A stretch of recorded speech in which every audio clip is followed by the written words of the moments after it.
Gregor Samsa wakes up one morning from uneasy dreams to find himself transformed in his bed into a monstrous vermin. He lies on his back, as hard as armor plate, and when he lifts his head slightly, he sees his brown, arched abdomen divided by stiff, bow-like sections. His numerous legs, pathetically thin compared to the rest of his bulk, wave helplessly before his eyes. But the most chilling part of this scene isn't the physical horror, it's Gregor's reaction. Instead of screaming for a doctor, his first coherent thought is about his job. He looks at the alarm clock and panics because he's missed the 7 a.m. train. For Gregor, traveling salesman, carrying the weight of his family's debt, missing a shift is a catastrophe greater than losing his humanity. Gregor's world is built entirely on obligation. He works a soul-crushing job to pay off his father's bankruptcy, and his transformation feels like the logical conclusion of years of being treated like a tool rather than a man. Soon, the rhythmic pounding on his door begins. First, his mother, gently pleading. Then his father, more dominant. And finally, his sister, Greet, who senses something is terribly wrong. The tension spikes when his office manager actually shows up at the front door to investigate his laziness. To the corporate machine, Gregor is just a cog, and any hitch in his performance is treated as a crime. Gregor tries to plead his case through the door, but his voice has devolved into a distorted, animalistic chirp that no one can understand. With agonizing effort, using his new jaws to turn the key, Gregor swings the door open. This is the moment of truth. The manager recoils in horror, his hand over his mouth. His mother collapses, and his father, instead of helping his son, shows only pure rage and disgust. Even in this chaos, Gregor tries to act human. He scuttles toward the manager, hoping to explain that he's still a loyal employee and will head to the office immediately. But his new body speaks louder than his words. He is leaking fluid, moving with a sickening twitch, and looking like something out of a nightmare. The first act ends with a scene of brutal expulsion. His father grabs a newspaper and a walking stick and, stamping his feet, begins to hunt Gregor back into his room. He doesn't see his son. He sees a nuisance that has violated the order of their middle-class life. In the narrow doorway, Gregor gets stuck, his flank bruised, and his shell scraping the frame. With a violent shove, his father kicks him inside and slams the door shut. Silence falls over the apartment, but it's not the silence of peace. It's the beginning of a long, lonely funeral. Gregor is left in the dark, trapped in a body he didn't choose, and a room that has turned from a sanctuary into a cage. When Gregor finally regains consciousness, the room is bathed in twilight. The first thing he feels is a primal hunger. By the door, he finds a bowl of milk and pieces of white bread, his sister's attempt at kindness. But to his horror, he finds his favorite treat repulsive.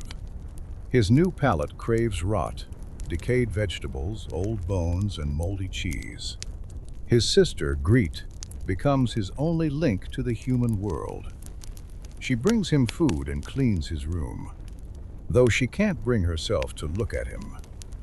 Understanding her revulsion, Gregor develops a ritual of shame. Whenever she enters, he hides under a sofa and covers himself with a sheet, making sure not even a leg is visible to offend her. The Samsa family's life undergoes a radical shift. The disappearance of their breadwinner forces them out of their complacency. It turns out the father had a secret stash of savings all along, and the mother and sister are forced to find work. Gregor listens to their hushed conversations through the wall, burning with shame. He no longer cares about his own fate. He is tormented by the fact that he has become a burden. Inside, he still has the heart of a human. He worries about Greet's future and dreams of sending her to the conservatory. But while his soul is fragile, his exterior is a giant insect whose very presence poisons the air of the home. To cope with his confinement, Gregor begins to explore his new physicality. He discovers the joy of crawling up the walls and across the ceiling, hanging upside down in a state of strange, weightless freedom. Noticing this, Greet decides to clear the room of furniture to give him more space. At first, Gregor likes the idea, but as he watches his mother and sister drag out his desk and his bed, panic sets in. He realizes that as these objects leave, his last ties to his human past are being erased. His room is being turned into a barren cave, stripping him of the memories of who he was before the accident. In a desperate bid to save his identity, Gregor crawls out from under the sofa and presses his body against a framed picture on the wall, a portrait of a lady in furs that he had once clipped from a magazine. He is willing to defend this trivial scrap of paper with his life, just to keep one connection to the world of men. When his mother sees the giant brown blotch on the wall, she faints in terror. Greet, for the first time, addresses her brother directly, not with love, but with a scream of anger and a threat. In that moment, Gregor finally understands the truth. He is no longer a son or a brother. He is a glitch in their lives that they are learning to hate. The chaos of the mother's fainting spell brings the father home from his new job. He is now dressed in a sharp, stiff bank messenger's uniform that seems to have restored his old, authoritarian strength. Seeing Gregor out of his room, the father feels no pity.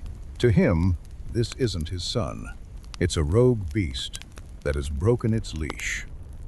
He begins to hunt Gregor around the living room, forcing him to scuttle pathetically on his thin legs. In a fit of fury, the father grabs apples from a bowl on the table and begins to fire them like grenades. One apple grazes Gregor's shell, but the second one hits him in the back with sickening force, embedding itself deep in his soft flesh and rotting there. This wound is the turning point. The pain paralyzes Gregor.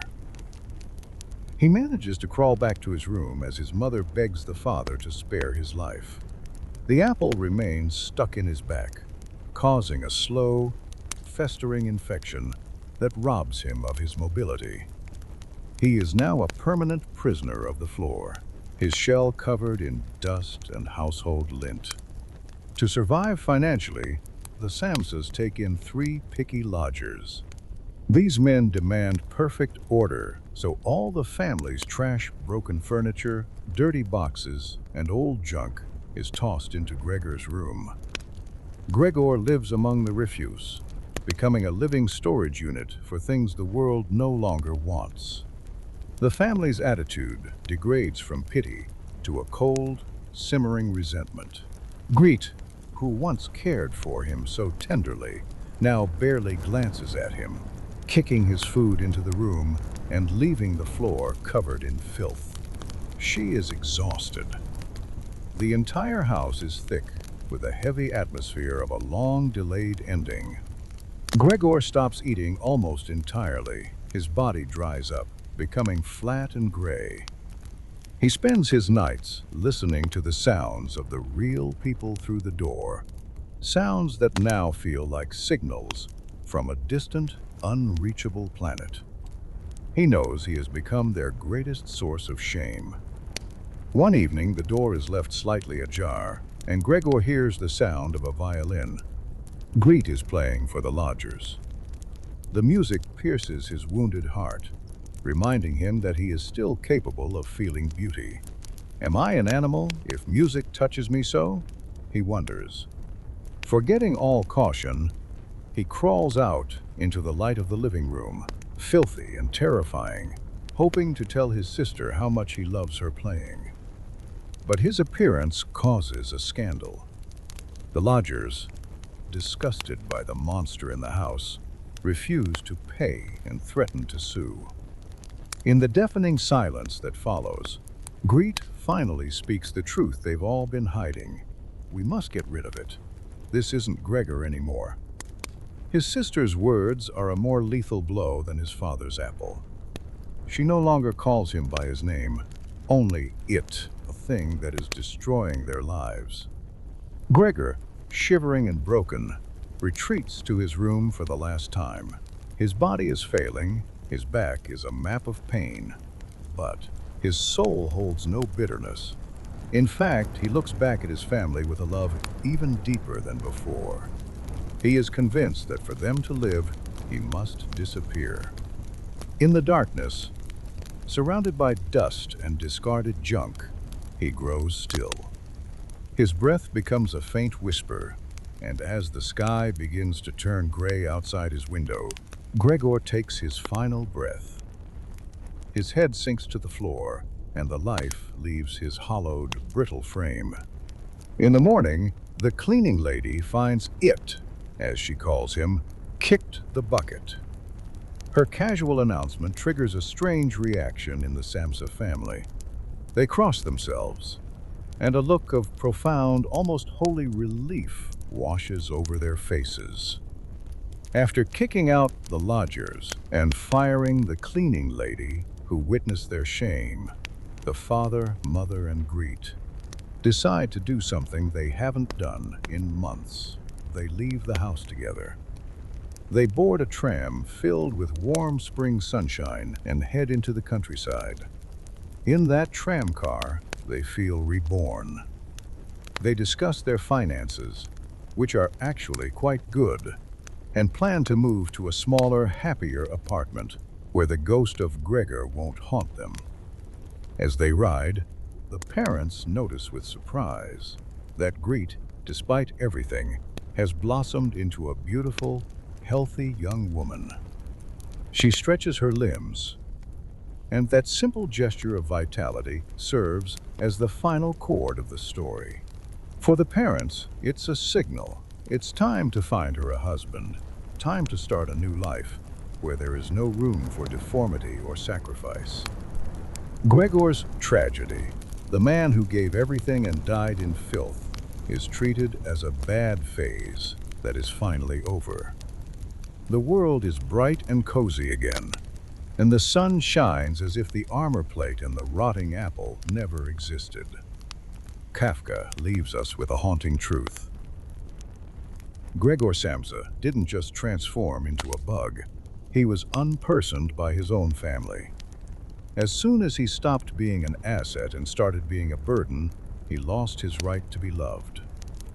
His death wasn't a tragedy to them, it was an exorcism. The Metamorphosis isn't a fantasy story.